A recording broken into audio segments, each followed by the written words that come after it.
साथीहरू नमस्ते। सर्वप्रथम त हाम्रो रविन्द्र भाइले रोड टु युएफसी टुर्नामेन्टमा आफ्नो अपोनेन्टलाई सेकेन्ड राउन्डमा टेक्निकल नकआउट हानेर सेमी फाइनलमा प्रवेश गरेका छन्। त्यसको लागि उनलाई र सम्पूर्ण नेपाली र नेपाललाई बधाई छ।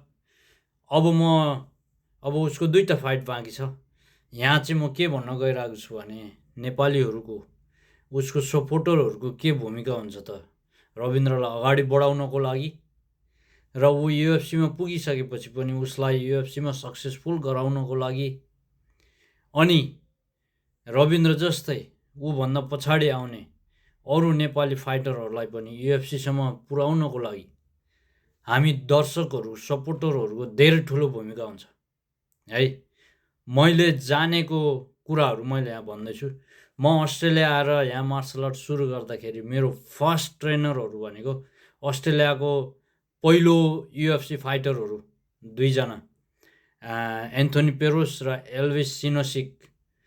म चाहिँ उनीहरूसँग ट्रेनिङ गरेर सुरु गरेको मेरो अस्ट्रेलियाको ट्रेनिङ होइन।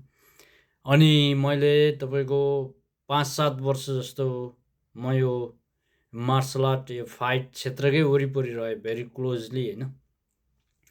त्यो बेलामा मैले बुझेको काइन्ड अफ फर्स्ट ह्यान्ड नलेजहरू है डाइरेक्ट युएफसी फाइटर ले नै ट्रेनिङ गराउनुहुन्थ्यो हामीलाई होइन। अनि हाम्रो कुराहरू हुन्थ्यो खासमा यो फाइटर एउटा चिज हो है।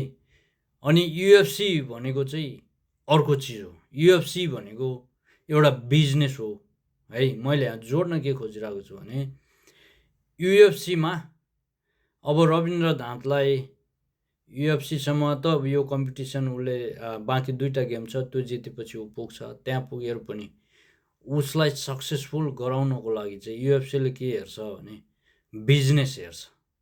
कुन फाइटरले बढ्ता पैसा कमाइदिन्छ उनीहरूको लागि त्यो फाइटरलाई चाहिँ उनीहरूले धेरै प्रमोट गर्ने त्यसरी अगाडि लैजान्छ है। तपाईँको अहिले जस्तो तपाईँहरूले कसरी हेर्नुभयो थाहा छैन है। हामी नेपालीहरूलाई यो फाइट फिल्डको बारेमा एकदमै थोरै ज्ञान छ है। एउटा यो अहिलेको अब दुईवटा गेम बाँकी छ। आज जसरी हेर्नुभयो है। यो युएफसी फाइट पास भन्ने एउटा एप छ है। $7 पर्छ 1 महिनाको है। त्यो एपहरू अझै विशेष गरी नेपालबाट त्यो एपहरू डाउनलोड धेरै भयो भने युएफसीले के देख्छ भने नेपालमा हाम्रो अडियन्स रहेछ, नेपालको मान्छेहरूले पैसा खर्च गरेर फाइट हेर्ने रहेछ, पैसा कमाउने ठाउँ देख्नु पर्यो है। रविन्द्र एक्सलेन्ट फाइटर हो तर उसलाई अगाडि बढाउनको लागि त्यो फाइटर राखे बापत युएफसीले धेरै पैसा कमाउँछ भन्ने कुरा देखाउन सक्यो भने चाहिँ यसको म्यासिभ सपोर्ट छ। यसको मान्छेहरूले पैसा खर्च गरेर यसको फाइट हेर्छ भन्ने हामीले देखाउन सक्यो भने चाहिँ हाम्रो फाइटरहरूलाई रविन्द्र लगायत पछाडि आउने फाइटरहरूलाई पनि युएफसी जस्तो एउटा टप क्लासको टुर्नामेन्टमा चान्सेस मिल्ने सम्भावना हुन्छ है। युएफसी एउटा फाइट कम्पिटिसन हो तर इट्स अ बिग बिजनेस है। तपाईँले हाम्रो फाइटरलाई सपोर्ट गर्नको लागि जुनसुकै तरिकाले हेरेर पनि सपोर्ट त हुन्छ तर युएफसीलाई सपोर्ट गर्यो भने उनीहरूले हाम्रो फाइटरलाई सपोर्ट गर्ने हो है। त्यही भएर फाइट हेर्दाखेरि पैसा तिरेर हेरिदिनु भयो भने हाम्रो फाइटरलाई अगाडि बढ्न र हाम्रो देशको होनहार अरू पनि फाइटरहरूलाई त्यो ठाउँसम्म पुग्नको लागि चाहिँ चान्सेस बढेर जान्छ है। यथार्थ यही हो।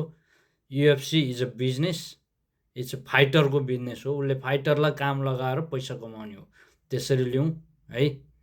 अब तपाईँको डलरमा कमाउँछ हाम्रो नेपालमा दुःख गरेर होइन। फाइटको एउटा उनै ब्याकग्राउन्डै नभएको देशको मान्छेहरूले एकचोटि फाइट पेसामा लाएर लाखौँ डलर कमाउने अवस्थासम्म पुग्न सक्छ। त्यसको लागि त हामीले बिजनेस देखाउनु पऱ्यो नि त। त्यही भएर हाम्रो फाइटरहरूको फाइटहरू हेर्दाखेरि लिगल लफुल च्यानलबाट अलिअलि खर्चै होस् है। तपाईँले चाहिँ त्यो पैसा युएफसीले लैजान्छ। तर हाम्रो फाइटरलाई सपोर्ट गरेको रूपमा लिएर लिगल च्यानलबाट एपहरू डाउनलोड गरेर पेपर भ्यू तिरेर हेरिदिनु होला। अब पेपर भ्यू त पछि प्रोफेसनल भएपछि होला होइन। अहिले यो अहिले करेन्टली इभन यही अब उसको अझै 2टा फाइट छ, त्यसमा चाहिँ लिगल च्यानलबाट उनीहरूको एप डाउनलोड गरेर हेरिदिनु भयो भने द्याट सपोर्ट्स आवर फाइटर। हस् त।